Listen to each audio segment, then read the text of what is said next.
என்ன இது இது நீ இருக்கு அந்த தாத்தா கிட்ட சொல்றேன் நான். இரு இரு.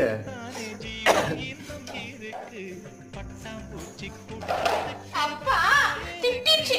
நான் எங்க அடிச்சு நீ தான் அடிச்ச. யார் அடிச்சது? மூக்கு ஓ மூக்கு.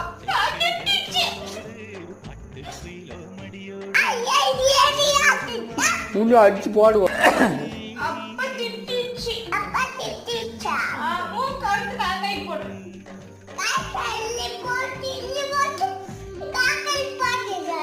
நானும் உனு மூக்கு அறுத்துருவோம். தாத்தா கிட்ட சொல்ல இருக்கல. இரு இரு இரு நானும் உன்னை தாத்தா கிட்ட சொல்றேன். இரு ஏ பா இரு இரு அம்மா இரு தாத்தா கிட்ட சொல்றேன். இரு இரு அப்பா அடிக்கிறீங்க.